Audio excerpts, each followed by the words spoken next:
NDA కూటమి ప్రభుత్వం ఏర్పాటై ఏడాది పూర్తయిన సందర్భంగా తల్లికి వందనం పథకాన్ని అమలు చేయాలని సర్కార్ నిర్ణయించింది. ఇందులో భాగంగా మంత్రి నారా లోకేష్ కు తల్లికి వందనం జీవోలను సీఎం చంద్రబాబు అందజేశారు. ఏడాది కూటమి ప్రభుత్వ పాలనపై మంత్రి లోకేష్ తో కలిసి ముఖ్యమంత్రి మీడియా సమావేశం నిర్వహించారు. ఎంత కష్టమైనా చేస్తామనే విధంగా ఆ రోజు చెప్పాను, ఆ డైరెక్షన్ లో ముందుకు పోయాం. మేము ఆ రోజు సూపర్ 6 చెప్పాం. ఎన్నికల మేనిఫెస్టో చాలా విషయాలున్నాయి. సూపర్ 6 మేజర్గా హైలైట్ చేశాం. ఆ సూపర్ 6లో అతి కీలకం తల్లికి వందనం. ఆ తల్లికి వందనం ఆ రోజు మేము చెప్పింది చాలా స్పష్టంగా, ఒక ఇంట్లో 2 పిల్లలుంటే ఒకరికే డబ్బులిచ్చి ఒకరికి ఇవ్వకుండా చేస్తే, ఒకరిని ఆ తల్లి చదివిస్తే లేకుంటే అన్ని విషయాలు చూసుకుంటే అది మంచిది కాదు. ఎంతమంది పిల్లలుంటే అంతమంది పిల్లలకి తల్లికి వందనం వర్తింపజేస్తామని చాలా స్పష్టంగా చెప్పాం. ఈరోజు మీరు చూస్తే 67 లక్షల మందికి దగ్గర 10,091 కోట్ల రూపాయలు టోటల్గా ఖర్చు అవుతుంది. ఇందులో 1,346 కోట్ల రూపాయలు స్కూల్ డెవలప్మెంట్కి వెళ్తుంది. ఇందులో ఏమీ మార్పులు లేవు. ముందు ఏదైతే ఇచ్చారో అమ్మఒడి, అదే గైడ్ లైన్స్ పెట్టి దానికంటే ఇంప్రూవ్డ్ ఏంటంటే ఎంతమంది పిల్లలుంటే అంతమంది పిల్లలకి ఆ తల్లుల అకౌంట్లో ఆ డబ్బులు వేసే కార్యక్రమానికి శ్రీకారం చుట్టాం. అప్పటికి ఇప్పటికి డిఫరెన్స్ మీరు ఒకసారి చూస్తే వాళ్ళు 42,61,965 మందికి అమ్మఒడిచ్చారు. ఈ ప్రభుత్వం 67,27,164 మందికి తల్లికి వందనం ఇస్తున్నాం. తేడా 24,65,199. ఆ రోజు వాళ్ళు ఖర్చు పెట్టింది, తల్లులకు అకౌంట్లో వేసింది 5,540 కోట్లు. ఈ రోజు మేము అకౌంట్లో వేసేది 8,745 కోట్లు. వ్యత్యాసం 3,205 కోట్లు ఒక్క తల్లికి వందనంలో మాత్రం. అందులో ఈరోజు 1,346 కోట్ల రూపాయలు డెవలప్మెంట్కి వెళ్తుంది. టోటల్గా ఖర్చు పెట్టేది 10,091 కోట్ల రూపాయలు తల్లికి వందనం కింద డెవలప్మెంట్ తల్లుల అకౌంట్కి వెళ్లే పరిస్థితి వస్తుంది. 1వ తరగతి 10వ తరగతి అవి కూడా క్యాలిక్యులేషన్లు తీసుకున్నాం. జీవో ఇష్యూ చేశాం. అడ్మిషన్స్ కాలేదు.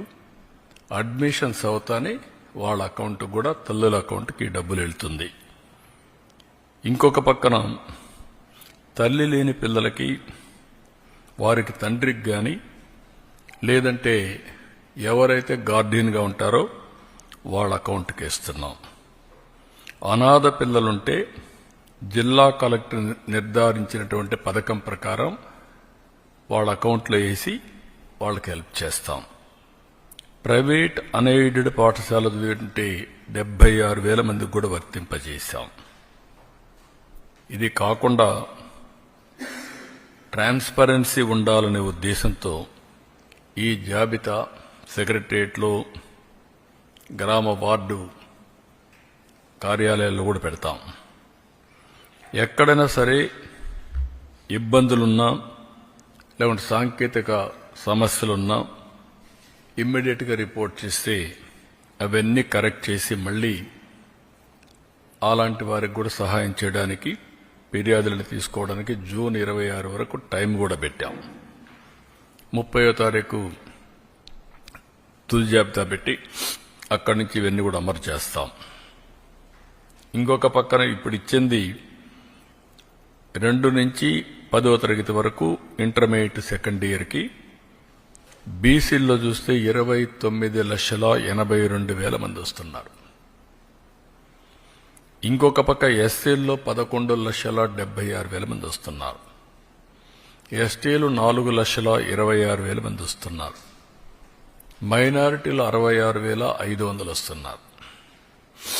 ఈడబ్ల్యూఎస్ విద్యార్థులు 8,44,000 మంది ఎకనామికలీ బ్యాక్వర్డ్ అగ్ర కులాలకు సంబంధించిన వ్యక్తులు వస్తున్నారు. ఒక బిడ్డ, ఇద్దరు గాని, ముగ్గురు గాని, నలుగురికి కూడా ఇచ్చాం. ఇది మీరు చూస్తే 18,55,760 మంది తల్లులకు ఒకే బిడ్డ, వాళ్ళకి యాజ్ ఇట్ ఈజ్ ఇస్తున్నాం. 14,55,322 మంది తల్లులకి ఇద్దరు బిడ్డలు. ఇది 29,10,644. 2,10,684 మందికి ముగ్గురు పిల్లలు. ఇది 6,32,052 మందికి ఇస్తున్నాం. 20,053 మందికి నలుగురు పిల్లలు, అంటే 80,212 మందికి వీళ్ళకి కూడా ఇస్తున్నాం.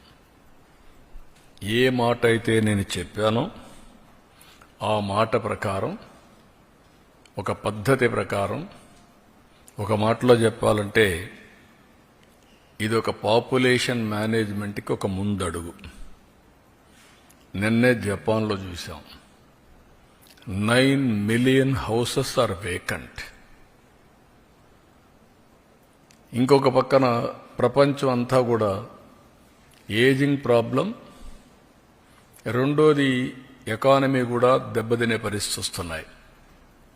మన భారతదేశం మీరు చూస్తే 146 కోట్ల జనాభా, చైనా 130 కంటే తక్కువ ఉంది.